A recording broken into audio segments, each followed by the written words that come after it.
Because of terrain difficulties, two sides of a fence can be built for $3 per foot, while the other two sides cost $7 per foot.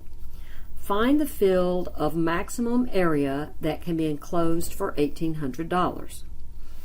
Okay, so be careful on this one, because normally you would have the same things across from each other, but say for example there's a cliff on these two sides of this field, and it requires some sort of reinforced fence. So, or actually it would be these two sides because it's more expensive.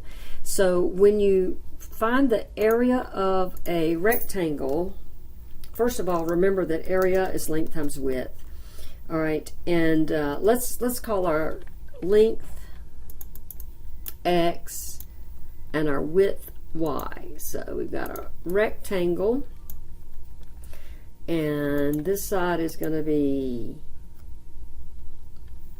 X down here and X up here, and this is going to be Y, and this is going to be Y.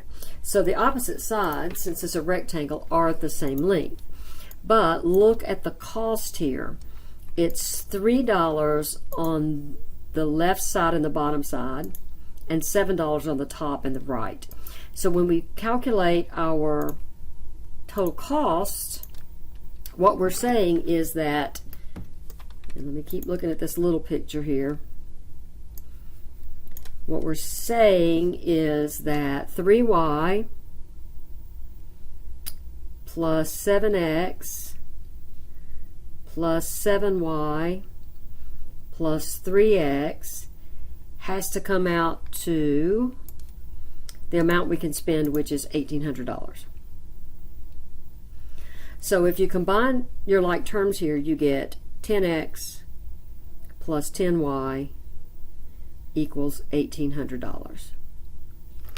Right? So that's our constraint, that we can't spend any more than $1,800.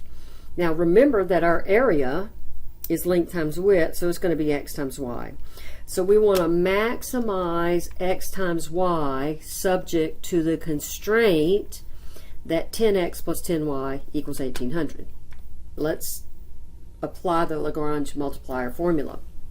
So what it says is that the Lagrange formula is your original function, which is our area, minus lambda times our constraint function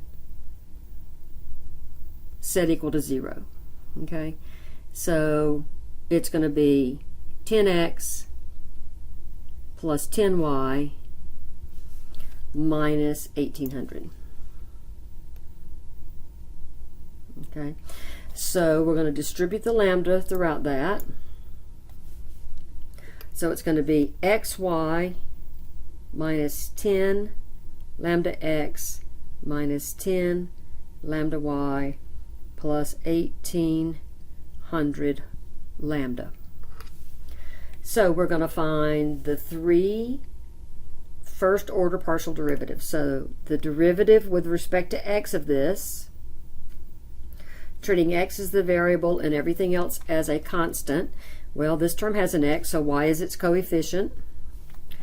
This term has an x, so minus 10 lambda is its coefficient. This has no x, its derivative is 0. This has no x, its derivative is 0. The first order partial derivative with respect to y, well, if y is the variable, x is its coefficient, there's no y here, so that's a constant, its derivative is 0. Minus 10 lambda would be the coefficient here, and then there's no y, so the derivative is 0 there. And then lambda, the first order partial derivative with respect to lambda is no lambda, derivative 0. It's going to be minus 10 x minus 10 y plus 1,800. Right, because lambda is the variable, minus 10x is the coefficient, lambda the variable, minus 10y the coefficient, lambda the variable, 1,800 the coefficient.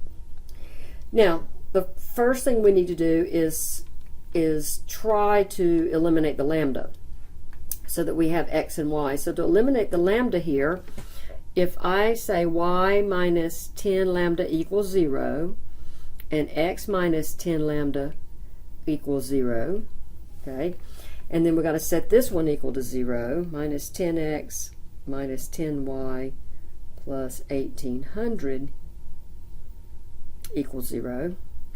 I can solve this one for y, so y is 10 lambda. Solve this one for x, so x is 10 lambda. And then when I notice that x and y are both equal to lambda, that means x is equal to y. So instead of the y, I can substitute an x, right? Because y and x are equal. So instead of this y, I can put in an x. And then I get minus 20x equals minus 1800. And then divide both sides by 20. 1800 divided by 20. So x is 90. Okay?